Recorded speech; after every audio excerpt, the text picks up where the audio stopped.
Welcome students to your own YouTube channel Commerce with Ease with me शुब्रत सरकार। इस channel में हम लोग कॉमर्स की ढेर सारी बात करते हैं, वो भी आसान भाषा में, और कॉमर्स की हर पहलू पहुंचता है दिल से दिल तक। Today we will start consignment accounting. Now what is consignment accounting? This particular chapter is for BCom Honors, BCom General, and for CA Foundation and CMA Foundation, BBA, etc. This is basically not a chapter of class 12. क्या है consignment accounting? It is a particular type of business. Special type of accounting is necessary for it. अब क्या है consignment? मानो I am a shoe manufacturer of Calcutta. I have a very strong presence in the eastern part of India. अपना जूता झारखंड, बिहार, उड़ीसा में बेचता हूँ, waste Bengal में बेचता हूँ, असम में बेचता हूँ, नॉर्थ ईस्ट में बेचता हूँ। यहाँ पर मेरा ब्रांड का ऑलरेडी वैल्यू है, गुडविल है, यहाँ पर अपना गुड्स बेचता हूँ। One day I visited Mumbai. Mumbai गए थे, वहाँ पर हमने फाइंड आउट किया कि वहाँ पर जो भी जूता बेचा जाता है उससे मेरा क्वालिटी फार बेटर है और प्राइस भी उससे बहुत कम है। तो अगर मेरा तो बिजनेसमैन का दिमाग है, तो मैंने सोचा अगर यहाँ पर मेरा अपना जूता बेचा जाए मुंबई में तो कैसा होगा। तो मैंने क्या किया, 2000 जूता उठाया मैंने अपना शॉप से, अपना गोडाउन से, और प्लेन पकड़ा, कलकत्ता से जाके बॉम्बे में पहुंच गया। और बॉम्बे में जाके उस जूते को फुटपाथ में मैं डाल के वहाँ से सेल कर दिया। फिर बॉम्बे से फिर फ्लाइट पकड़ा और कलकत्ता आ गया। ऐसा बिजनेस होता है। तो कैसे बॉम्बे में बेचेंगे हम? तो मैंने क्या किया, I published an advertisement in the newspaper of Mumbai. उसमें लिखा क्या, I am a shoe manufacturer of eastern India of Calcutta. I have a very strong presence in the eastern part of India. Now I want to expand my business into the western part also. तो यहां पर तो ऐसा मुमकिन नहीं है कि मैं रोज जूता लेके आएंगे और बेच के जाएंगे, थोड़ी ऐसा होता है। तो इसलिए मैंने एडवर्टाइजमेंट में क्या लिखा, those who want to be my agent, my distributor in Bombay, please contact me. Now who are eligible for being my agent? जिसके पास एक गोडाउन हो, एक शॉप हो जिससे वो बेच पाए, ऐसा इंडिविजुअल जो है, उन लोगों को मैंने बोला कि if you want to be a part of my business तो आप मेरे साथ जोड़ सकते हो, आप मेरा एजेंट बन जाओ। तो मानो बहुत सारा एप्लीकेशंस आया, उसके अंदर से मैंने किसी को चूज कर लिया कि yes, he is my agent in Bombay. तो अब क्या करेंगे, मैं कलकत्ता से उसको गुड्स भेजेंगे, जूता भेजेंगे। उसका जिम्मेदारी होता है कि वो उस जूते को बॉम्बे में, मुंबई में बेचे।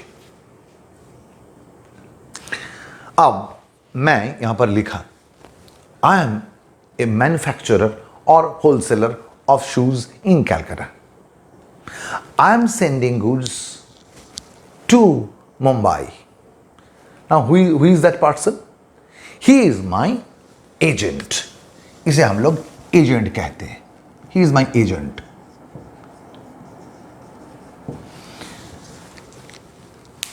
मैं कलकत्ता से एजेंट को गुड्स भेजेंगे मुंबई में, और वो एजेंट मेरा गुड्स बेचेगा मुंबई में। ये जो particular type of relationship generate कर रहा है मेरे और मेरा एजेंट के अंदर, इस रिलेशनशिप को कुछ डेफिनेशन से हम लोग समझ लेते हैं। That person, the owner of the business, he is the principal, he is the owner of the business, is called consignor, and my agent is called consignee. Here right now I am the consignor, I am the principal of that business. And what are the features of that business? I am sending goods to my commission agent in Mumbai. He is my commission agent. इसका मतलब क्या है? ये जो आदमी मेरा goods Bombay में बेचेगा, उसका इंटरेस्ट क्या है? वो क्यों बेचेगा मेरा गुड्स? क्योंकि he will get a commission. वो गुड्स बेचने, सामान बेचने से उसको कमीशन मिलता रहेगा. तो इसलिए हम लोग इसे कमीशन एजेंट कहते हैं. कमीशन एजेंट कहते हैं. Right? Technically, he is the consignor, the owner of the business. He is sending goods to the consignee in Bombay. That consignee is basically a commission agent. वो commission के against में मेरा goods बेचता रहेगा मुंबई में. और ये जो बिजनेस चल रहा है, इस बिजनेस को हम लोग कंसाइनमेंट बिजनेस कहते हैं. ये जो बिजनेस कंसाइनर और कंसाइनी के बीच चल रहा है, that particular business is called consignment business. And who are you? Right now अभी आप दैट कंसाइनर का अकाउंटेंट हो, और हम लोग सीखेंगे कैसे कंसाइनर की बुक ऑफ अकाउंट्स में कैसे ट्रांजैक्शंस को रिकॉर्ड किया जाता है और प्रॉफिट कैलकुलेशन किया जाता है. राइट? तो ये बिजनेस कैसे चलते हैं? देखो, I am the consignor, I am the owner of the business, I am in Calcutta. मैंने क्या किया? कंसाइनी को बोला, he has been appointed as my commission agent. He will be selling my goods against commission. मैंने क्या किया? मानो 1 लाख का गुड्स इनको भेज रहा हूं. कैसे भेजेंगे? Through transporters. अब ट्रांसपोर्टर कौन हो सकता है? रेलवे हो सकता है, ट्रक से जा सकता है, आपका जहाज से जा सकता है, शिप से जा सकता है. तो मैंने कोई ट्रांसपोर्टर अपॉइंट किया, उनको बोला, भाई मिस्टर ट्रांसपोर्टर, मेरी ये गुड्स मुंबई में पहुंचना है. ट्रांसपोर्टर से, थ्रू ट्रांसपोर्टर इसके लिए हमसे पैसा चार्ज करेगा. तो मैं बोला, ठीक है, 1 लाख का गुड्स अब भेज दो, मैं पैसा दे देंगे. क्या क्या पैसा हमको खर्च करना पड़ सकता है? यहाँ पर insurance, transporting charge, carriage, cottage, ये बहुत सारा खर्च जो उठाना पड़ेगा हम दे देंगे. तो कलकत्ता से 1 लाख का गुड्स बॉम्बे चले, मुंबई चले थ्रू ट्रांसपोर्टर. अब ट्रांसपोर्टर जाके मुंबई पोर्ट में, कलकत्ता पोर्ट से यहां से मैंने ट्रांसपोर्टर को गुड्स ट्रांसफर कर दिया, यानी जहाज कंपनी को दे दिया. उसने गुड्स जा लेके गया बॉम्बे में, और बॉम्बे में मुंबई पोर्ट में उसको उतार दिया. और मैंने फोन करके कंसाइनी को बोल दिया, भाई कंसाइनी आके मुंबई पोर्ट से मेरा गुड्स रिसीव कर लो. कंसाइनी आया, मुंबई पोर्ट से गुड्स रिसीव कर लिया. इसके लिए खर्च करना पड़ सकता है, क्योंकि मुंबई पोर्ट अथॉरिटी चार्ज ले सकता है. वहाँ से अनलोड करना पड़ता है, जहाज से गुड्स को अनलोड करना पड़ता है. फिर उस चीज़ को आपको कैरेज पे करके, ट्रांसपोर्ट करके, फिर कंसाइनी का गोडाउन में लेके जाना पड़ता है. तो ये जो सब खर्च है, ये फिलहाल कंसाइनी कर देगी on behalf of me. Consignee खर्चा तो कर देगी, खर्च जो भी है कंसाइनी अभी कर देंगे, लेकिन वो बाद में मेरे से काट लेंगे वो पैसा, क्योंकि बिजनेस का मालिक तो मैं हूं, मेरा बिजनेस का खर्च है वो. फिलहाल कंसाइनी ने कर दिया वो खर्च.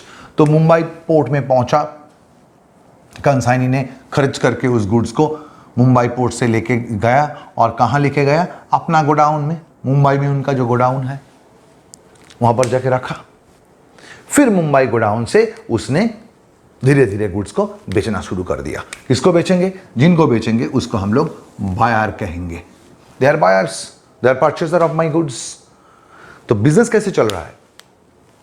यहां पर कंसाइनर कलकत्ता से एक्सपेंसेस करके थ्रू ट्रांसपोर्टर्स गुड्स को मुंबई पोर्ट में पहुंचा दिया. वहां से कंसाइनी रिसीव कर लिया. कंसाइनी फिर बहुत सारा खर्च किया, खर्च करके गुड्स को जाके अपना गोडाउन में रखा. गोडाउन से उन्होंने धीरे धीरे गुड्स को बेचना चालू कर दिया. अब मानो इस 1 लाख का गुड्स को कंसाइनी ने बेचा 1,80,000 में. इस गुड्स को 1,80,000 में बेचा. फिर बेचने के बाद कंसाइनी का जिम्मेदारी क्या है? पैसा हमको भेजना है. Consignee has to send that money to the consignor. लेकिन भेजने के समय कंसाइनी क्या करेगा, वो बोलेगा देखो भाई कंसाइनर, मुंबई पोर्ट से गुड्स को अपना गोडाउन में लाने से ये जो जर्नी था इसमें बहुत सारा मेरा खर्च हो गया। कितना खर्च होगा मैंने पूछा, उसने बोला मेरा 12,000 का खर्च हो गया। तो उतना पैसा वो हमसे काट लेगा। फिर उसने बोलेगा देखो आपने हमको बोला था कि कुछ भी गुड्स बेचेंगे तो उसके ऊपर आप 5% हमको कमीशन देंगे। मैंने बोला हाँ बोला था। वो उसने बोला फिर 1,80,000 का गुड्स हमने बेचा, उसके ऊपर 5% कमीशन हमको मिलना चाहिए। मैंने बोला हाँ आप काट लो। कंसाइनी ने क्या करेगा, 1,80,000 के ऊपर 5% यानी कि 9,000 फिर कमीशन काट लेगा मेरे से। काटने के बाद जितना पैसा पड़ा रहेगा, कितना पड़ा रहेगा, तो हम लोगों ने पाया कि 1,59,000 नेट कंसाइनर विल गेट। हम लोग फिलहाल क्या करेंगे, in the books of consignor ये जो बिजनेस चल रहा है इसका ट्रांजैक्शंस को रिकॉर्ड करेंगे और इस ट्रांजैक्शन से सारा साल भर में दैट पार्टिकुलर बिजनेस जो कंसाइनमेंट बिजनेस चला है, ये बिजनेस चला के प्रॉफिट कितना हुआ है ये कैलकुलेशन करेंगे। वो कैसे किया जाता है अभी वो सीखेंगे। कुछ डॉक्यूमेंट्स के बारे में यहां पर खुलासा करना चाहिए था हमको। एक तो है आपका प्रोफॉर्मा इनवॉइस और दूसरा है आपका account sales. These are two documents. What is proforma invoice? Consignor when he is sending goods to his consignee, ये जो गुड्स वो भेज रहा है इस गुड्स का डिटेल्स, कितना क्वांटिटी है, वेट कितना है, उसका प्राइस कितना है, वो सब एक डॉक्यूमेंट में लिख के, एक कागज में लिख के गुड्स के साथ कंसाइनी को भेज देते हैं। तो that particular document is called proforma invoice. Proforma invoice में जनरली जितना भी गुड्स सेंड हो रहा है सारे के सारा गुड्स का टोटल इंफॉर्मेशन का डिटेल लिखा रहता है। और व्हाट इज अकाउंट सेल्स, ये भी एक डॉक्यूमेंट है। ये क्या है, कंसाइनी कंसाइनर को जब ये पैसा भेजते हैं तो उनका सेल के बारे में, कितना सेल हुआ है, वहां से कितना एक्सपेंसेस उन्होंने बियर किया था कंसाइनमेंट बिजनेस के लिए वो काट लिया गया, कितना उसका कमीशन हुआ, ये उसका डिटेल, ये सब लिख के जो इंफॉर्मेशन एक कागज में लिख के कंसाइनी कंसाइनर को भेजते हैं, उस कागज को हम लोग अकाउंट सेल्स कहते हैं। These are two documents. तो बच्चों कंसाइनमेंट में करते क्या है हम लोग, देखो आपने तो सीखा है कि there are two parties, one is consignor and other is consignee. Right now we are recording the transactions as well as computing profit in the books of the consignor. Consignor मतलब जो प्रिंसिपल है, जो owner है business का, उसकी book में कैसे book of accounts को रिकॉर्ड किया जाएगा, कैसे प्रॉफिट निकाला जाएगा वो देखेंगे। जनरली कंसाइनर की बुक में हम लोग क्या करते हैं, एक कंसाइनमेंट अकाउंट प्रिपेयर करते हैं। Consignment account, that account actually shows, it is a basic pro form of consignment account, that account actually shows the profit generated by a particular consignment business. तो पहले कंसाइनमेंट अकाउंट के बारे में थोड़ा सीख लेते हैं, क्या है वो। Consignment account is nothing but A trading account. In my view it is a pure trading account. Business कैसे चलते हैं एक्चुअली, कंसाइनमेंट बिजनेस कैसे चलते हैं, मानो आई एम ए मैन्युफैक्चरर और wholesaler of shoes in Calcutta. तो कैलकाटा और उसकी अगल बगल में, यानी कि जो भी अगल बगल का स्टेट्स है, नेबरिंग स्टेट्स है, उसमें मैं खुद जूता बेचता हूं। लेकिन यहां से जो भी दूर वाला स्टेट्स है, जैसे बॉम्बे हुआ, दिल्ली हुआ, मद्रास हुआ, इस सब स्टेट में मैं खुद नहीं बेचता हूं, मैंने डिस्ट्रीब्यूटर अपॉइंट कर दिया। उस डिस्ट्रीब्यूटर को कंसाइनी कहते हैं। अब हर एक कंसाइनी के साथ अलग अलग बिजनेस करते हैं हम लोग, और उस हर एक अलग अलग कंसाइनमेंट बिजनेस से क्या प्रॉफिट उभर के आते हैं वो कैलकुलेशन करने का कोशिश करते हैं बाय प्रिपेयरिंग कंसाइनमेंट अकाउंट। मतलब अगर आपका 10 कंसाइनी है अलग अलग जगह में, तो आपको 10 अलग अलग अकाउंट बनाना है, 10 अलग अलग कंसाइनमेंट अकाउंट बनाना है। हर एक अकाउंट उस पर्टिकुलर कंसाइनी के साथ आपका कंसाइनमेंट बिजनेस चला के कितना प्रॉफिट हो रहा है वो शो करता है। एक्चुअली होता क्या है, I am the manufacturer, I am the principal of that business. मेरा एक खुद का ट्रेडिंग अकाउंट, एक प्रॉफिट एंड लॉस अकाउंट, एक बैलेंस शीट रहेगा जैसे फाइनल अकाउंट्स होता है। लेकिन ये जो कंसाइनमेंट बिजनेस मैं चला रहा हूं अलग अलग कंसाइनी के साथ, ये सब बिजनेस से कितना प्रॉफिट आ रहा है वो हम लोग कैलकुलेट करके निकालेंगे। उस प्रॉफिट को अपना जो खुद का जो प्रॉफिट एंड लॉस अकाउंट है उसमें क्रेडिट कर देंगे, लॉस हुआ तो डेबिट कर देंगे। उसके बारे में बाद में और सीखेंगे। पहले कंसाइनमेंट अकाउंट कैसा देखने में कैसा होता है, उसमें क्या क्या चीज डाला जाता है, कैसे लिखा जाता है वो देख लेते हैं। It is a pure example of a consignment account. It is a pure proforma of consignment account. क्या है इसमें, मैंने क्या बोला पहले आपको, that is a trading account. मानो the principal of the business, the name of the consignor is X and right now you are the accountant of X, that consigner. You are the accountant of consigner. In the books of consigner आप एक consignment account बना रहे हो। मानो आपका consignee का नाम है Y और Y का घर कहाँ है, Y कहाँ पर है, Y मुंबई में है। तो हम लोग ऐसे लिखते हैं consignment to Y of Mumbai account. कैसे, क्यों ऐसे लिखा जाता है? क्योंकि आपको रेफर करना है कौन सा कंसाइनी के साथ आप बिजनेस कर रहे हो, क्योंकि आपका बहुत सारा कंसाइनीज हो सकता है अलग अलग जगह में। तो ये कौन जगह में है, मुंबई में है, और इनका नाम क्या है, ये कंसाइनमेंट अकाउंट के साथ जोड़ देते हैं हम लोग। तो इस कंसाइनमेंट अकाउंट में क्या क्या आता है, देखो, it is a trading account. बार बार बोल रहा हूं, आपको दिमाग में रखना है ये एक ट्रेडिंग अकाउंट है। इससे हम लोग कंसाइनमेंट बिजनेस से कितना प्रॉफिट जनरेट कर रहा है वो कैलकुलेशन करेंगे। तो ट्रेडिंग अकाउंट में सबसे पहले क्या रहता है, टू ओपनिंग स्टॉक। अगर I am the consignor, you are my accountant, मैंने मेरा कंसाइनी वाई को जो बॉम्बे में है उसको लास्ट साल में कुछ गुड्स भेजा था, तो उसका जो बैलेंस इस साल में पड़ा हुआ है वो तो लास्ट साल के अंत में क्लोजिंग स्टॉक था, तो इस साल के शुरू में वो ओपनिंग स्टॉक हो जाएगा। अगर ओपनिंग स्टॉक रहेगा तो ट्रेडिंग अकाउंट में हम लोग जानते हैं कि ओपनिंग स्टॉक लिखते हैं, तो लिखेंगे टू ओपनिंग स्टॉक। जनरली सवाल में ओपनिंग स्टॉक नहीं रहता है, इसीलिए मैं अभी इसको मिटा देता हूं। नेक्स्ट, ट्रेडिंग अकाउंट में नेक्स्ट आइटम क्या रहता है, ट्रेडिंग अकाउंट में नेक्स्ट आइटम रहता है परचेज। लेकिन इस बिजनेस में, कंसाइनमेंट बिजनेस में पर्टिकुलरली सोचो, मानो आई एम ए मैन्युफैक्चरर और आई एम ए होलसेलर। मैं खुद जूता नहीं बनाता हूं, मैं किसी अलग अलग कंपनी से जूता परचेज करता हूं, करके गुड्स भेजता हूं बॉम्बे में।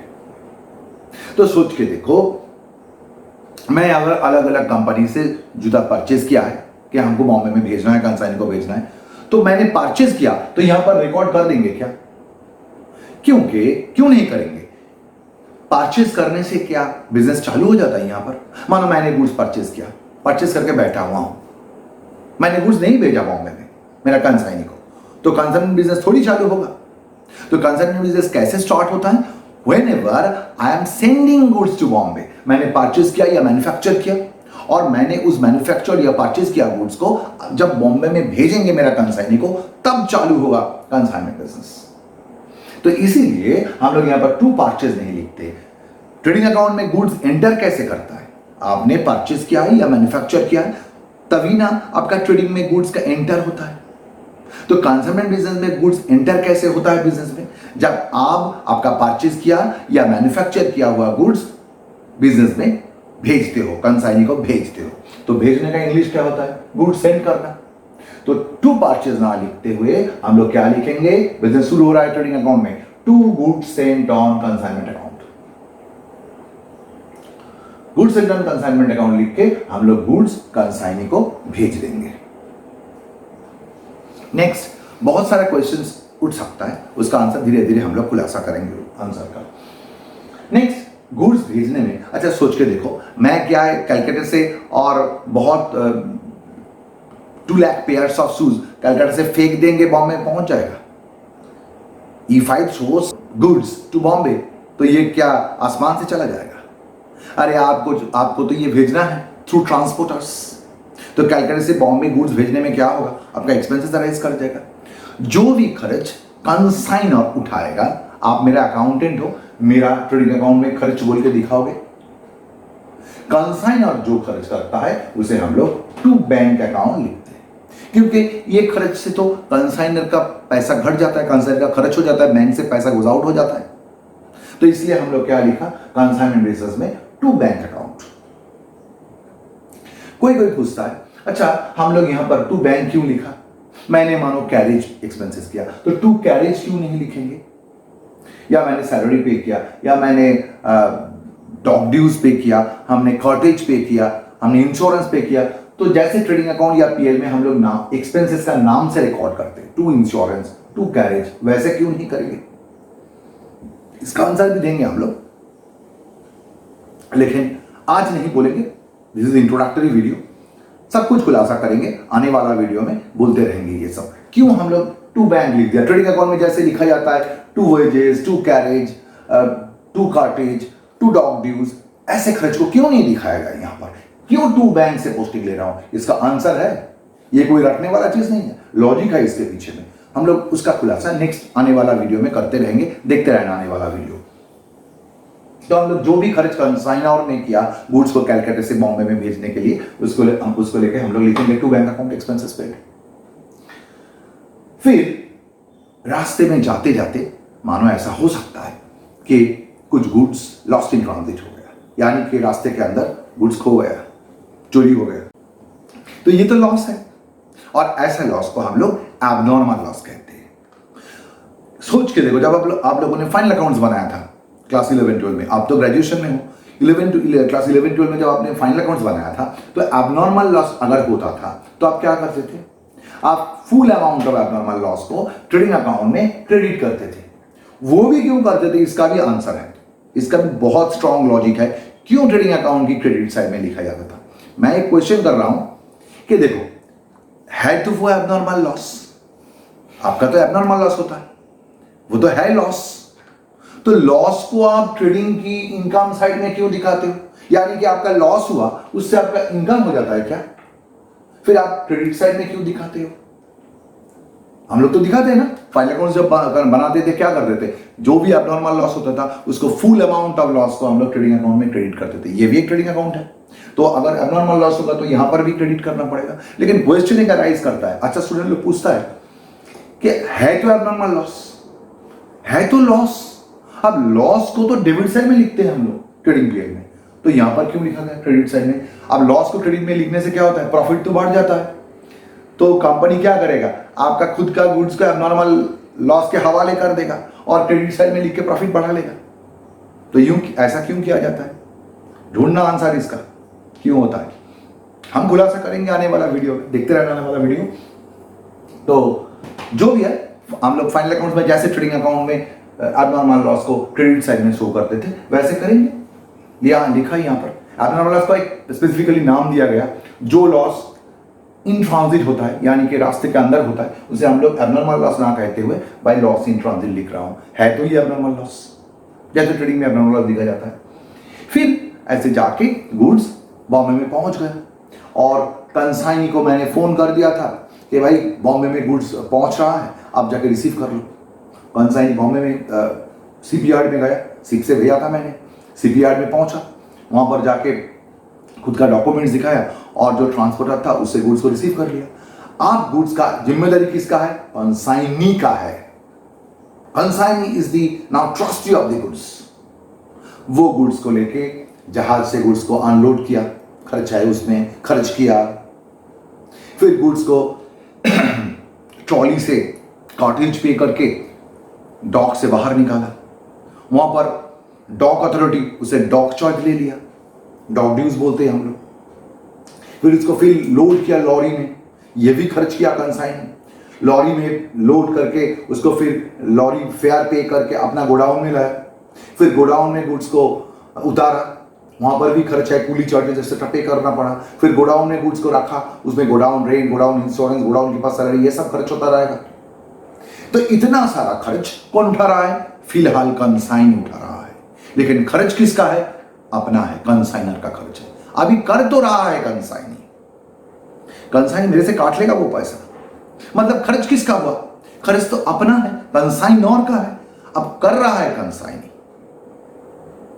तो ये खर्च अपना है, तो आप लोग कंसाइनमेंट अकाउंट में, यानी कि जो ट्रेडिंग अकाउंट हम लोग सोच रहे हैं ट्रेडिंग अकाउंट, कंसाइनमेंट अकाउंट, उसमें डेबिट करेंगे, खर्च है तो कंसाइनमेंट की डेबिट साइड में लिखेंगे। लेकिन देखो यहां पर टू बैंक नहीं लिखेंगे। अगर मेरा कंसाइनी का नाम वाई है, जो मैंने पकड़ा था, तो वाई का नाम से लिखेंगे। क्यों? क्योंकि ये खर्च करने से फिलहाल मेरा बैंक से पैसा नहीं गया।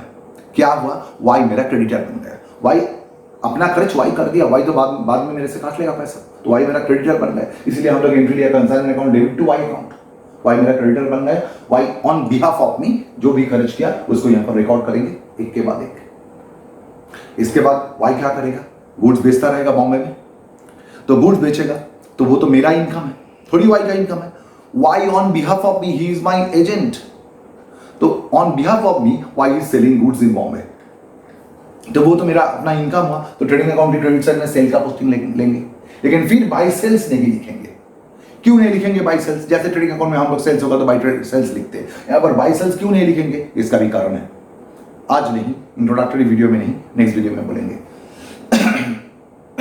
बाई वाई लिखेंगे क्योंकि ये पैसा तो फिलहाल वाई के पास जमा हुआ है, वाई से पैसा पाएंगे। Y on behalf of me sale किया है, तो वाई मेरा डेटर बन गया। वाई के पास मेरा पैसा जमा हुआ है, वाई मेरा डेटर है, तो एंट्री क्या हो रहा है? Y account debit to consignment account, तो सेल का पोस्टिंग हो जाएगा। उसके बाद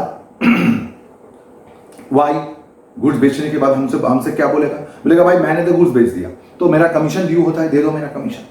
अब वाई को संग संग हम लोग कैश से कमीशन थोड़ी पेमेंट करते हैं। वाई तो मेरा जो भी सेल प्रोसेस वाई के पास जमा हुआ है वहां से काट लेंगे, लेकिन है तो मेरा खर्च, वाई को तो खर्च देना पड़ेगा, आई हैव टू पे commission.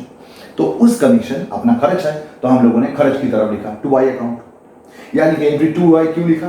Consignment account debit to Y, यानी कि वाई मेरा फिर क्रेडिटर बन रहा है, यानी वाई कमीशन का पैसा मेरे से पाएगा, वाई का क्लेम बढ़ रहा है, वाई ज्यादा अमाउंट से क्रेडिटर हो रहा है, तो वाई को क्रेडिट कर दिया हम लोगों ने, तो बिजनेस का खर्च हो गया, कंसाइनमेंट अकाउंट के खर्च की तरफ आ गया टू वाई अकाउंट, कमीशन जो भी चार्ज कर रहा है वाई। फिर हम लोग क्या करेंगे? दो काम करेंगे, एक तो है जो भी एबनॉर्मल लॉस हुआ था, लॉस इन ट्रांजिट, रास्ते में जो एबनॉर्मल लॉस हुआ था, और वाई का गोडाउन के अंदर घुसाने के बाद भी एबनॉर्मल लॉस हो सकता है, आग से जल गया वाई की गोडाउन में, तो हम लोग उसे भी एबनॉर्मल लॉस बोलते हैं, that is also abnormal loss. उसको कोई लिखता है गुड्स डिस्ट्रॉयड बाय फायर, मैं तो ऐसा लिखता हूँ भाई abnormal loss in consignee's godown, consignee godown में जो लॉस हुआ है उसको, वो भी एबनॉर्मल लॉस है, उसको भी यहाँ पर पोस्टिंग करेंगे जैसे ट्रेडिंग अकाउंट में होता था। उसके बाद हम लोग, अगर मैंने मानो 200 बैग्स ऑफ गुड्स भेजा था, वाई ने मानो 120 बैग्स सेल किया, 120 बॉक्सेस सेल किया, तो बाकी जो भी वाई के हाथ में पड़ा हुआ है उसे हम लोग क्लोजिंग स्टॉक मानेंगे।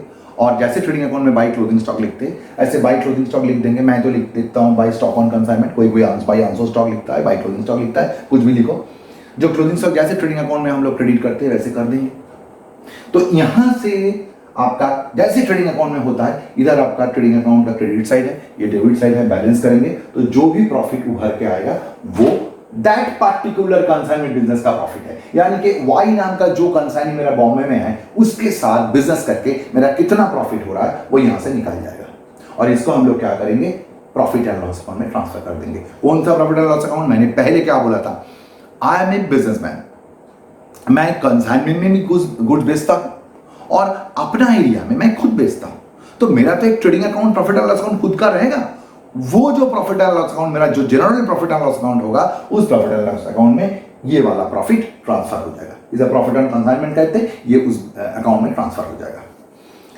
सिर्फ इस कंसाइनमेंट का नहीं, अगर मेरा I have 100 consignees in the various locations of India, तो हर एक अलग अलग कंसाइनी के लिए एक अलग अलग कंसाइनमेंट अकाउंट करेंगे, और एक अलग अलग कंसाइनमेंट अकाउंट से मेरा जो भी प्रॉफिट उभर के आएगा वो सब जाके मेरा जो general profit and loss account है उसमें क्रेडिट होगा, लॉस होगा तो डेबिट में आ जाएगा। फिर हमने मेरा जो जनरल ट्रेडिंग पीएल है उसको फाइनल अकाउंट्स करके या क्लोज कर देंगे, बुक ऑफ अकाउंट्स क्लोज कर देंगे उस साल के लिए। तो ये जितना बोला है इसके ऊपर हम लोग एक सवाल लेते हैं। तो बच्चों हम लोगों ने एक सवाल लिया है, पहले इसको थोड़ा पढ़ लेते हैं। क्या बोला है? यहां पर एक आदमी था, उसका नाम था एक्स। इस सवाल में X is the owner of the business, X is the consignor.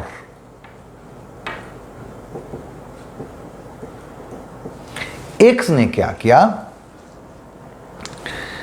आपका 200 बॉक्सेस ऑफ गुड्स, जिसका प्राइस था आपका, ईच बॉक्स का कॉस्ट था 500 करके, तो ये होता है आपका 1 लाख। 1 लाख का गुड्स एक्स ने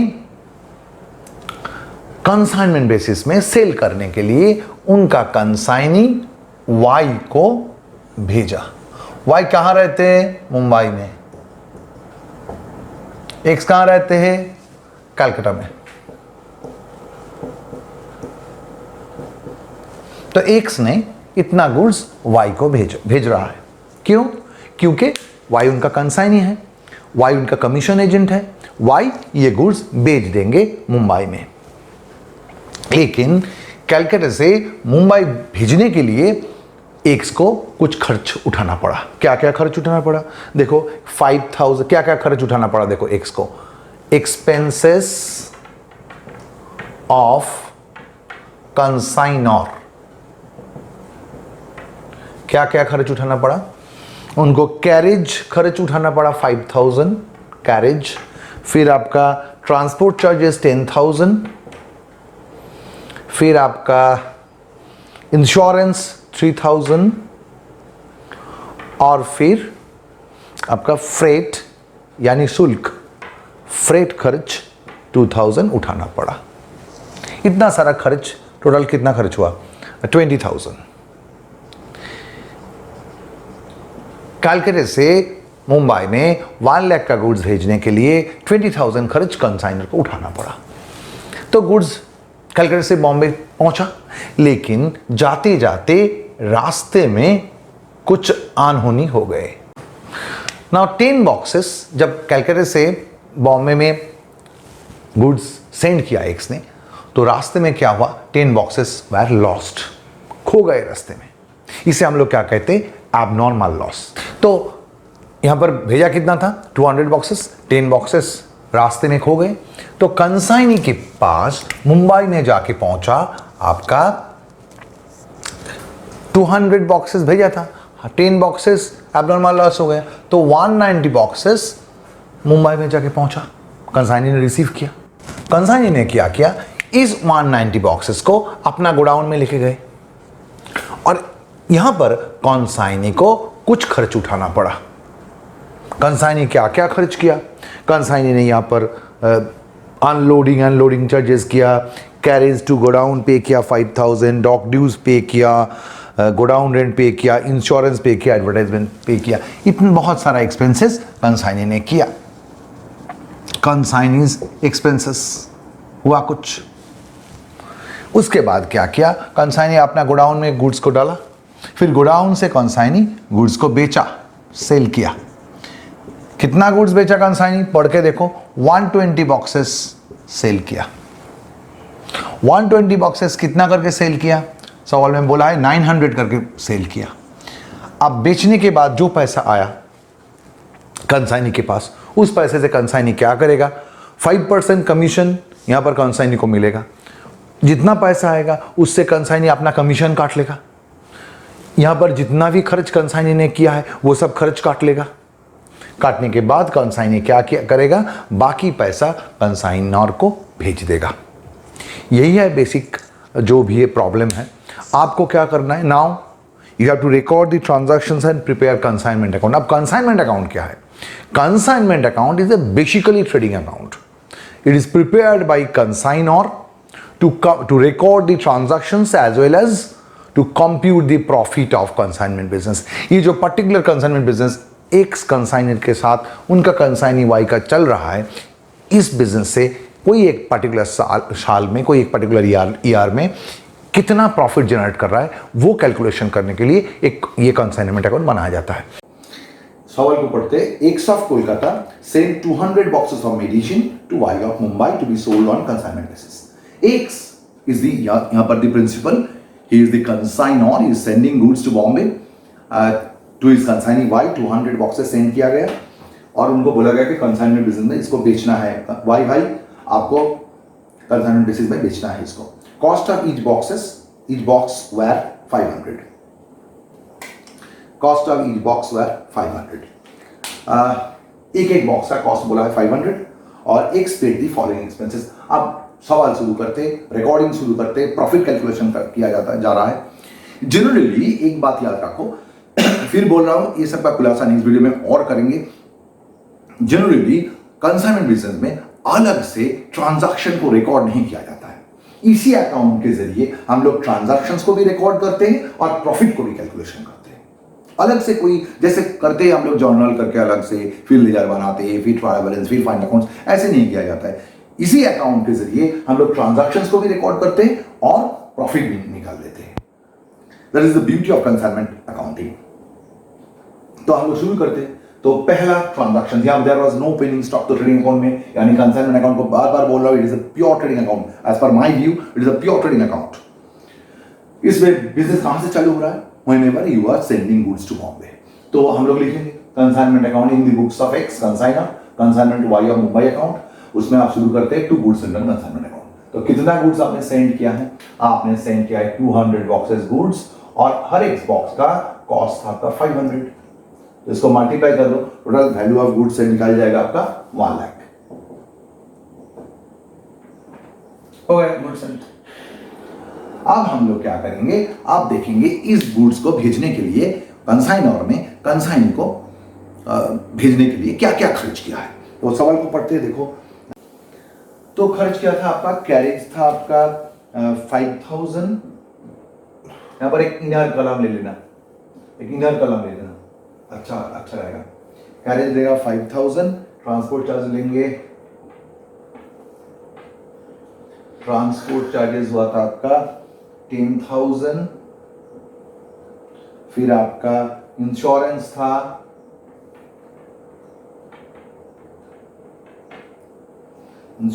आपका 3000, और आपका फ्रेट था आपका 2000। तो सब मिला जुला के कंसाइनर का टोटल खर्च कितना हुआ? 15-20,000। कंसाइनर इतना खर्च करके गुड्स को भेज दिया बॉम्बे में। अब रास्ते में क्या हुआ था? 10 boxes were lost in transit and remaining boxes were received by Y. तो जो बॉक्सेस रास्ते में खराब हो गए या लॉस्ट हो गए, वो तो अबनॉर्मल लॉस है, उसका वैल्यूएशन अलग से निकालना है। हम लोग बाद में वर्किंग्स करेंगे, वर्किंग्स करके उसका वैल्यू निकालेंगे, वैल्यू निकाल के हम लोग बाई लॉस इन ट्रांजिट बोल के उस वैल्यू को यहां पर लिख देंगे। फिर कुछ सब बॉम्बे में पहुंच गए।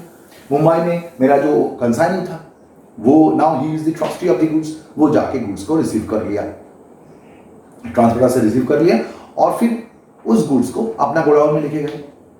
अब इस काम में उनका खर्च हो गया, तो वो खर्च तो आप तो Y is paying such expenses on behalf of me, तो खर्च तो अपना है, लेकिन वाई कर रहा है, तो अपना खर्च में दिखाएंगे इसको। वाई मेरे लिए यानी कंसाइनर के लिए, you are the accountant of consignor, consignor के लिए क्या क्या खर्च किया है? Carriage to godown, carriage to godown मतलब गुड्स को गोडाउन में लेके जाने के लिए जो खर्च होता है उसे कैरेज टू गोडाउन कहते हैं। कैरेज पे किया, कितना कैरेज पे किया? 5,000 का कैरेज पे किया, 5,000 का कैरेज पे किया। Expenses paid by consignee, 5,000 carriage पे किया। फिर और क्या क्या खर्च था देखो, डॉक ड्यूज पे किया, डॉक में गुड्स उतारा गया था मुंबई डॉक में, तो वहां पर जो भी डॉक अथॉरिटी चार्ज लिया है वो भी खर्च करना पड़ा 3,000 का डॉक ड्यूज। फिर आपका लोडिंग अनलोडिंग खर्च, जहाज से गुड्स को उतारना पड़ा, फिर लॉरी में चढ़ाना पड़ा, फिर लॉरी से जाके अपना गोडाउन में गुड्स को उतारना पड़ा, ये सब लोडिंग अनलोडिंग खर्च हो जाता है। लोडिंग और अनलोडिंग नहीं लिखते, जगह नष्ट होगा। 2,000 लोडिंग अनलोडिंग 2,000। और फिर आपका होता है गोडाउन रेंट पे किया। आप गोडाउन के अंदर गुड्स घुस गए, अब गोडाउन में गुड्स रहेगा तो गोडाउन मैंने भाड़ा पे गोडाउन लिया, तो उस गोडाउन के लिए रेंट पे करना पड़ेगा हमको, तो गोडाउन रेंट था आपका 2,000। Godown rent 2,000।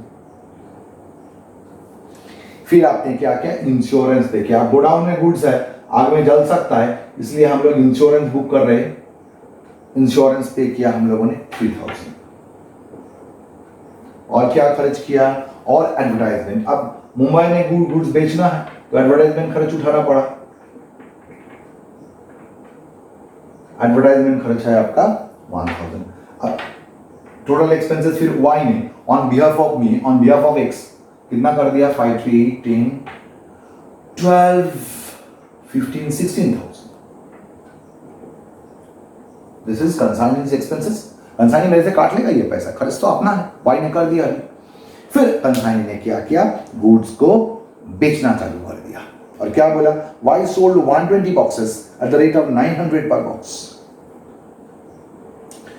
तो वाई अगर 900 करके गुड्स को बेचेगा, कितना बॉक्सेस बेचा है, 120 बॉक्सेस बेचा है, और कितना करके बेचा है, 900 करके। तो ये तो बिजनेस का इनकम हुआ, सेल हुआ। मैं पहले ही बोल दिया कि हम लोग बाई सेल्स नहीं लिखेंगे, बाई वाई अकाउंट लिखेंगे। क्योंकि बाई सेल्स क्यों नहीं लिखेंगे, नेक्स्ट वीडियो में बोलेंगे, लेकिन बाई वाई अभी क्यों लिख रहे हैं, क्योंकि वाई मेरा डेटर बन रहा है। वाई तो on behalf of me goods को बेच रहा है, तो वाई मेरा डेटर बन रहा है, तो एंट्री ले रहा हूं हम लोग, Y account debit to consignment account, right. तो कितना होता है ये, 1,08,000, सॉरी 1,08,000 यह सेल। अब वाई ने 1,08,000 का सेल कर दिया। सेल करने के बाद क्या बोलेगा मेरा कमीशन ड्यू हो गया, आप कमीशन का पैसा हमको दे दो। 1,08,000 जो सेल हुआ उसके ऊपर वाई ने कमीशन मांगेगा, तो हम लोग वाई को कमीशन देंगे। कमीशन तो बिजनेस का खर्च है, तो खर्च की तरफ लिखेंगे, कितना के ऊपर कमीशन देंगे, 1,08,000 है आपका टोटल सेल्स, उसके ऊपर वाई का कमीशन होता है 5%। Y is entitled to get a commission of 5%, तो 5% वाई का कमीशन होता है। तो 1,08,000 के ऊपर 5%, it will become the commission of Y, it will be your 5,400।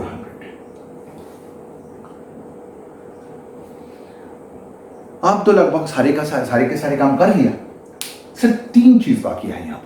एक तो है ये जो रास्ते में जो खराबी था, लॉस इन ट्रांजिट हुआ था, एबनॉर्मल लॉस था रास्ते के अंदर, उसका वैल्यू निकालना है। एबनॉर्मल लॉस जो था उनका वैल्यू निकालना है, क्लोजिंग स्टॉक का वैल्यू निकालना है। तो आप बोलोगे अरे भाई इसमें कठिनाई क्या है, कितना बॉक्सेस रास्ते में खराब हुआ था, रास्ते में खराब हुआ था आपका 10 बॉक्सेस। तो एक बॉक्स का अगर वैल्यू आपका 500 है, तो 10 बॉक्स का वैल्यू 10 इंटू 500 लिख दो। यहाँ पर वाई की गोडाउन में कितना खराब हुआ था, देखो नीचे में होगा, नीचे में है आपका 5 boxes were destroyed by fire in wise godown. तो वाई की गोडाउन में आपका 5 बॉक्सेस खराब हुआ था, तो आप बोलोगे भाई 5 इंटू 500, 5 बॉक्सेस खराब हुआ था, एक बॉक्सेस का कॉस्ट था आपका 500, तो 5 इंटू 500 लिख दो। लेकिन इतना ही काफी नहीं है। क्यों नहीं है, क्यों हम लोग इतना आसान तरीके से चीज को हैंडल नहीं कर पा रहा हूं। एक आसान एग्जांपल देता हूं। मानो आपने कभी शिमला गए हो, हिमाचल में गए हो, मैं भी नहीं गए, जो लोग गए दे आर लकी पर्सन। तो जो गए हो या आपका अगर कॉमन सेंस है, तो आप एक चीज सोचो, शिमला में जहां पर ज्यादा एप्पल्स होता है, वहां पर आपने 1 kg ऑफ एप्पल का दाम पूछा, अगर बोला 100 रुपीज, तो आप कैलकाटा में या बॉम्बे में उसका दाम पूछोगे तो क्या 100 रुपीज दे पाओगे? उस आपसे 300 रुपया किलो मांगेगा वही एप्पल।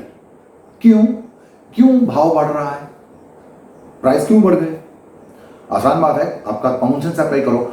आप हिमाचल से गुड्स को बॉम्बे में ला रहे हो, कैलकाटा में ला रहे हो, इतना लंबा जर्नी कर रहे हो, तो उसमें एक्सपेंसेस तो होगा, बहुत सारे एक्सपेंसेस होगा, carriage charge, loading unloading, insurance, ये सब खर्च को तो उस प्रोडक्ट के अंदर डालना है आपको। अगर नहीं डालोगे तो वो इट बिकम ये लॉस, ये तो लॉस हो जाएगा।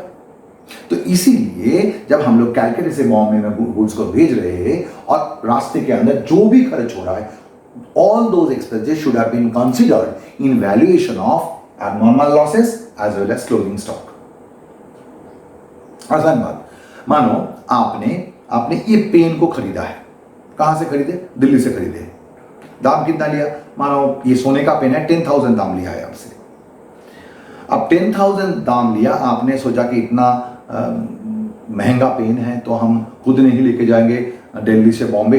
तो कोई एक ट्रांसपोर्टर को दे दिया, बोला भाई इसको सेफली बॉम्बे में पहुंचाना है। उसने बोला ठीक है, 10,000 का पेन भेजने के लिए हमको 1000 ट्रांसपोर्ट चार्ज लगेगा। मैंने बोला ठीक है दे देंगे। तो उसने हमसे 1000 ले लिया। अब ये गुड्स बॉम्बे आते आते खो गए ट्रांसपोर्टर से, तो लॉस आपका कितना का हुआ? क्या सिर्फ 10,000 का लॉस हुआ? आपने ट्रांसपोर्टर को जो 1000 आपने खर्च किया था, जो ट्रांसपोर्ट चार्जेस दिया था, वो भी तो आपका लॉस है। या मानो ये खो नहीं गए, ये आपके पास बॉम्बे में पहुंच गए, तो अगर किसी ने आपको इसका कॉस्ट पूछेगा तो आप क्या बोलोगे? क्या 10,000 बोलोगे 10,000 से लिया? अरे 10,000 से तो लिया जरूर, लेकिन खर्च कितना हुआ इसको एक्वायर करने में, मुंबई तक लाने में? 10,000 इसका प्राइस है, 1000 कैरेज चार्ज है, तो सब मिला जुला के आपका 11,000 हो जाता है। तो इसका भाव तो 11,000 है। क्लोजिंग स्टॉक वैल्यूएशन के समय या एबनॉर्मल लॉस का वैल्यूएशन के समय that expenses should have been considered, right? तो आपको क्या करना है? आपको loss in transit, abnormal loss in Y's godown, consignee का गो डाउन या अनसोल्ड स्टॉक वैल्यूएशन में एक अलग वर्किंग्स करके निकालना पड़ेगा इसका वैल्यू क्या है। तो हम लोग वर्किंग्स में चलते हैं। तो हम लोगों ने अभी क्या करेंगे? वैल्यूएशन करेंगे लॉस इन ट्रांजिट, जो रास्ते में जो खराब हुआ था, जो कंसर्न की गोडाउन में खराब हुआ था और जो अनसोल्ड स्टॉक पड़ा हुआ है, उनका वैल्यू निकालेंगे। कैसे करेंगे? देखो बच्चों, दो कॉलम बनाया है, एक क्वांटिटी का जिसमें हम लोग लिखेंगे कितना क्वांटिटी गुड्स भेजा गया था, यहाँ पर बॉक्स में भेजा गया तो हमने बॉक्स लिखा, और एक अमाउंट का था यानी कि रुपीज का अमाउंट लिखेंगे यहाँ पर। तो शुरू कहां से हो रहा है? गुड सेंड से। कंसाइनर ने गुड सेंड किया था, कितना बॉक्सेस गुड सेंड किया था? 200 बॉक्सेस। क्वांटिटी कितना सेंड हुआ था? 200। अब उसका वैल्यू क्या था? आपने कंसाइनमेंट अकाउंट में ऑलरेडी लिखा है कि आपने 1,08,000 का, सॉरी आपने गुड भेजा था कंसाइनमेंट अकाउंट में, देखो लिखा था to goods and consignment 1 lakh.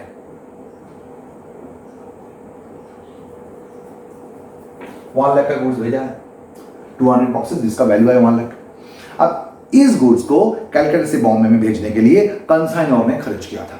Consignor ने कितना खर्च किया था? देखो कंसाइनमेंट अकाउंट जो पहले था स्क्रीन में, उसको एक बार देख लो। वहां पर देखो एक्सपेंसेस किया था कंसाइनर ने 20,000। एड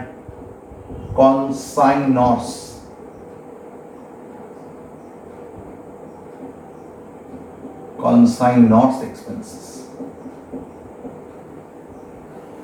अब कंसाइनर एक्स खर्च करके गुड्स को भेजा था कलकत्ता से बॉम्बे में, तो वो जो खर्च हुआ था, वो खर्च तो इस गुड्स के अंदर डालना है आपको, उस खर्च को तो गुड्स के अंदर डालना है आपको। तो कितना खर्च किया था कंसाइनर ने? सब मिला जुला के 20,000 खर्च किया था। मतलब ये जो 200 बॉक्स था, अब कलकत्ता से बॉम्बे चला 200 बॉक्सेस, लेकिन जिसका वैल्यू आप 1 लाख नहीं, इसका वैल्यू आप 1,20,000 में पहुंच गया। अब जाते जाते क्या हुआ रास्ते में? रास्ते में 10 बॉक्सेस हैज बीन लॉस्ट, चोरी हुए, कुछ मिसिंग हो गए। तो वो बॉक्स तो और बॉम्बे में नहीं पहुंचा फिर, तो उसको हम लोग लेस कर देंगे। लेस, इसी को हम लोग लॉस इन ट्रांजिट कह रहे हैं। लेस लॉस इन ट्रांजिट कितना है आपका loss in transit? 10 boxes. 10 boxes का वैल्यू निकालना पड़ेगा। You have to apply only simple unitary method. क्या है? 200 बॉक्सेस का वैल्यू अगर 1,20,000 होता है, तो 1 बॉक्स का वैल्यू होता है डिवाइडेड बाय 200, और 10 बॉक्स का वैल्यू होता है इनटू 10। ये कैलकुलेशन करके कितना होता है आपका? तो लॉस इन ट्रांजिट हुआ आपका 6,000। तो बॉम्बे में रीच कितना गुड्स किया? 190 बॉक्सेस, और उसका वैल्यू क्या हो गया? 6,000 रिड्यूस हो गया, यानी कि 1,14,000। तो इसको हम लोग बोलते हैं goods received by consign. Consign ने इतना गुड्स रिसीव किया बॉम्बे में। अब कंसाइन ने फिर गुड्स रिसीव करने के बाद उनका खर्च चालू हो गया, वो जो खर्च कंसाइनी ने किया है वो खर्च भी आके गुड्स के ऊपर गिरेगा, गुड्स का वैल्यू बढ़ते रहेगा। तो फिर ऐड करेंगे, कंसाइनी का खर्च भी ऐड करेंगे, एंड नॉन रिकरिंग एक्सपेंसेस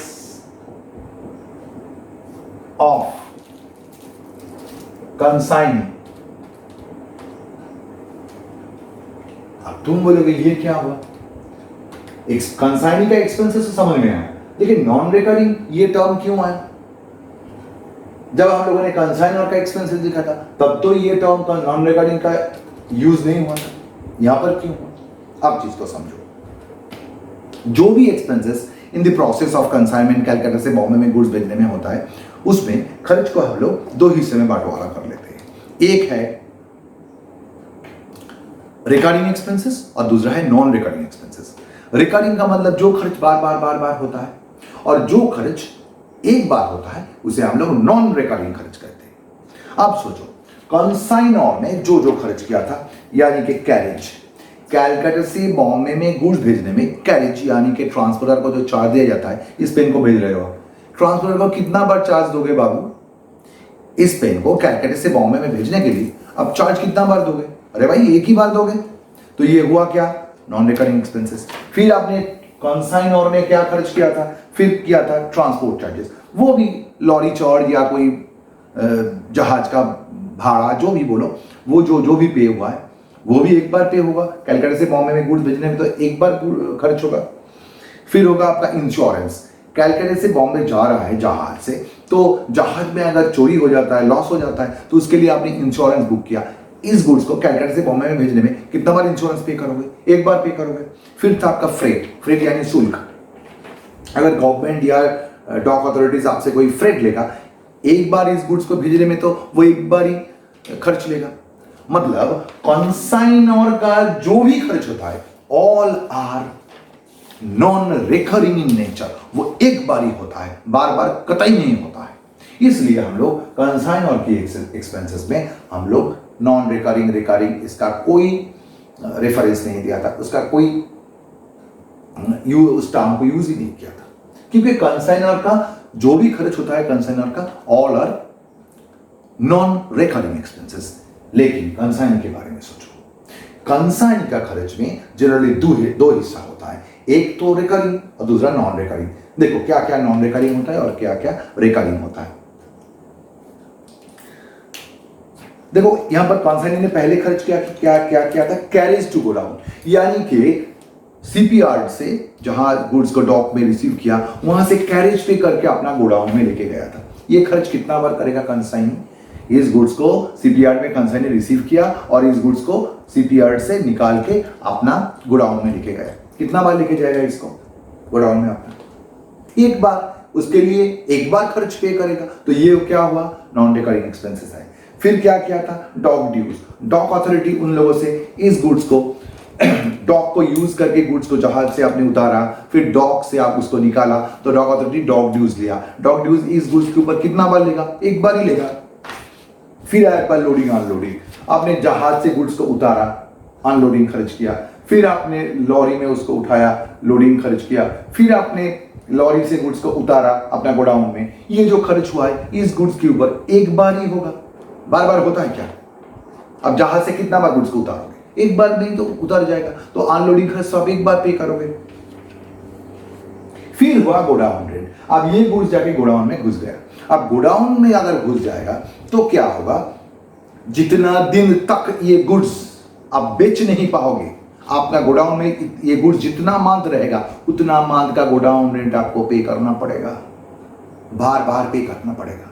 तो ऐसा एक्सपेंसेस को हम लोग रिकरिंग एक्सपेंसेस कहते हैं। याद रखना मेरा बात, अगर गुड्स गोडाउन में जब घुस जाएगा उसके बाद जो भी खर्च होगा वो नॉन रिकरिंग एक्सपेंसेस नहीं होगा, ऑल आर रिकरिंग एक्सपेंसेस। अगर गुड्स आपका गोडाउन में घुस गया उसके बाद जो भी खर्च रहेगा वो नॉन रिकरिंग एक्सपेंसेस नहीं होगा, ऑल आर रिकरिंग एक्सपेंसेस। बार बार होता है, और नहीं तो सेलिंग एक्सपेंसेस होगा। सेलिंग एक्सपेंसेस और रिकरिंग एक्सपेंसेस को हम लोग स्टॉक वैल्यूएशन में कंसीडर नहीं करते, सिर्फ नॉन रिकरिंग एक्सपेंसेस को स्टॉक वैल्यूएशन में हम लोग कंसीडर करते। क्यों करते? क्वेश्चन आता है, अच्छा स्टूडेंट लोग बोलता है क्यों हम लोग नॉन एक्सपेंसेस को नहीं लिखेंगे? यहां पर सोचना ये क्वेश्चन, क्यों नहीं लिखेंगे? नेक्स्ट वीडियो में इसका आंसर देंगे, क्यों हम लोग नॉन रिकरिंग एक्सपेंसेस को ही कंसीडर करते, रिकरिंग एक्सपेंसेस को अगर कंसीडर करते तो क्या हो जाता? इसका आंसर आज नहीं, नेक्स्ट वीडियो में देखते रहना। तो नॉन रिकरिंग एक्सपेंसेस यहां पर क्या क्या था? गोडाउन में घुसने का पहले तक जो भी खर्च होता है all are non recurring in nature होता है। तो यहां पर क्या क्या था? एक तो था आपका carriage to godown. Carriage to godown का अमाउंट क्या था? देखो 5000 कैरेज टू गोडाउन था, सॉरी 5000 था कैरेज टू गोडाउन। फिर आपका था डॉक ड्यूज था 3000, डॉक ड्यूज था 3000, और आपका लोडिंग अनलोडिंग था 2000। उसके बाद जो भी खर्च हुआ है, यानी कि godown rent 2000, insurance 3000, advertisement, all are recurring expenses, इसको कंसीडर नहीं करेंगे। तो हम एक बार लिख भी देते हैं, ये है आपका 5000 है कैरेज, ये 3000 था आपका डॉक ड्यूज, और ये था आपका loading unloading, loading unloading, right. ये तीनों एक्सपेंसेस को टोटल कर दो, कितना होता है आपका 10,000। तो अब कंसाइनी का गोडाउन में 190 बॉक्सेस है, और उस 190 बॉक्सेस का वैल्यू हो जाता है आपका 1,15,000, सॉरी 1,24,000, राइट। समझे? आप क्या करेंगे? हम लोग वैल्यू निकालेंगे। किस चीज का वैल्यू निकालेंगे? आप कंसाइनी की गोडाउन में आपका खराब हो गया, कंसाइनी की गोडाउन में कितना खराब हुआ आपका? 5 boxes destroyed by fire in consignee's godown. तो abnormal loss in consignee's godown जो होगा, आप उसका वैल्यू निकालेंगे, abnormal loss in consignee's godown. Consignee godown में कितना एबनॉर्मल लॉस हुआ? देखो, कंसाइनी गोडाउन में 5 बॉक्सेस खराब हो गए, इसका वैल्यू निकालेंगे। सिंपली यूनिटरी मेथड अप्लाई करेंगे हम लोग। क्या है आपका 190 बॉक्सेस का वैल्यू? क्या है देखो, 190 बॉक्सेस का वैल्यू है आपका 190 बॉक्सेस का वैल्यू है 1,24,000। तो 1 बॉक्स का वैल्यू होता है 1,24,000 डिवाइडेड बाई 190 इंटू 5, समझे?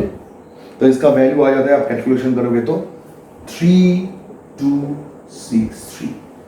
This is your value of abnormal loss in consignee's godown. Consignee's godown में जो भी खर्च हुआ है, जो भी एबनॉर्मल लॉस हो गया, उसका वैल्यू इतना आ जाता है, समझे? फिर हम लोग अनसोल्ड स्टॉक का वैल्यू निकालेंगे। अनसोल्ड स्टॉक मतलब देखो, आपने कितना गुड्स भेजा था? 200 बॉक्सेस गुड्स भेजा था आपने। रास्ते में खराब कितना हो गया था? 10 बॉक्सेस। फिर कंसाइनी की गोडाउन में जाके 5 बॉक्सेस खराब हुआ था, और आपने सेल कर दिया 120 बॉक्सेस, राइट। 120 बॉक्सेस आपने सेल कर दिया। तो कितना बॉक्स आपके हैंड में है अनसोल्ड? कितना बॉक्सेस है? 120, 80, 70, 65 boxes. Now 65 boxes are in your hand. तो इसका वैल्यू कैसे निकालेंगे? देख लो, 190 बॉक्सेस का वैल्यू अगर 1,24,000 होता है,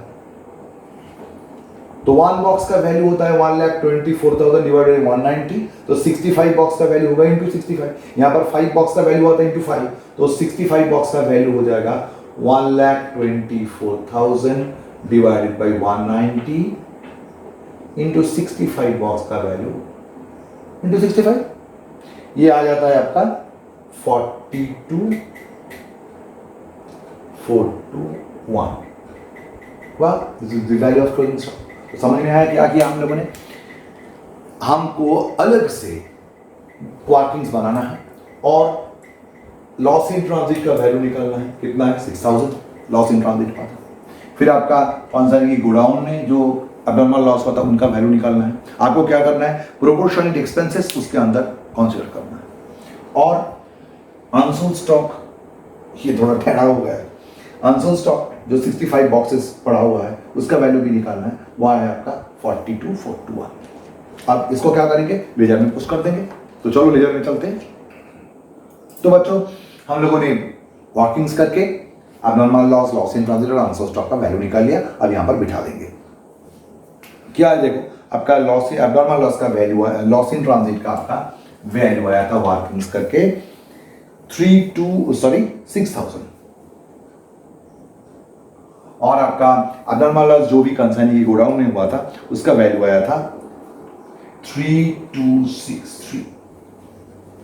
और जो क्लोजिंग स्टॉक निकाला था हम लोगों ने उसका वैल्यू आया था 42,421। तो पोस्टिंग कर लिया। ये कहां से मिला हमको, रेफरेंस क्या है इसका, वर्किंग नोट, वर्किंग नोट से मिला ये रेफरेंस वर्किंग नोट। फिर हम लोग प्रॉफिट कैलकुलेशन कर लेंगे। क्या होगा प्रॉफिट, क्रेडिट से को ऐड कर दो, 1,59,684। इस तरफ जाके लिख दो 1,59,684। अब बैलेंसिंग फिगर निकाल देंगे हम लोग, जैसे ट्रेडिंग पीएल में जीपी निकलता है, ग्रॉस प्रॉफिट निकलता है ट्रेडिंग अकाउंट से, वैसे प्रॉफिट एंड लॉस में ट्रांसफर कर देंगे जो भी प्रॉफिट आ रहा है पार्टिकुलर कंसर्न बिजनेस से। और ये आ रहा है आपका 18,284। ये आपका बैलेंसिंग फिगर, ये बैलेंस फिगर ये आ गया। और आपको लिखना चाहिए यहां पर, मैं नहीं लिख रहा हूं, आपको लिखना चाहिए प्रॉफिट ऑन कंसाइनमेंट। अब सवाल तो हो गए, अब अकाउंटेंट क्या करता है जनरली, जो कंसाइनर का जनरल ट्रेडिंग और पीएल अकाउंट है उस पीएल अकाउंट में जाके ये प्रॉफिट को क्रेडिट कर देगा। सिर्फ इस प्रॉफिट को नहीं, ऐसा कंसाइनमेंट बिजनेस जितना भी होता है, ऐसा कंसाइनमेंट बिजनेस जितना भी होता है, हर एक कंसाइनमेंट बिजनेस का प्रॉफिट को ऐसे जो general profit and loss account है उसमें ट्रांसफर किया जाता है। देखो बच्चों, in the books of consignor सिर्फ कंसाइनमेंट अकाउंट ही नहीं बनाया जाता, सिर्फ कंसाइनमेंट अकाउंट नहीं होता, और भी सर्टेन अकाउंट्स है, कुछ अकाउंट्स है जैसे कि कंसाइनी अकाउंट बनाया जाता है, गुड्स एंड कंसाइनमेंट अकाउंट बनाया जाता है, वो सब अकाउंट भी हम लोग सीखेंगे आने वाला वीडियो में। तो समझ में आया ना क्या किया हम लोगों ने। तो आज के लिए इतना ही। अगर अच्छे लगे तो वीडियो को लाइक करना, सब्सक्राइब करना, चैनल को शेयर करना और बेल आइकन को दबा देना। आने वाला वीडियो का हर नोटिफिकेशन आपको मिलते रहे ठीक समय में। तब तक के लिए खुश रहना, take care, stay safe, good bye, जय हिंद।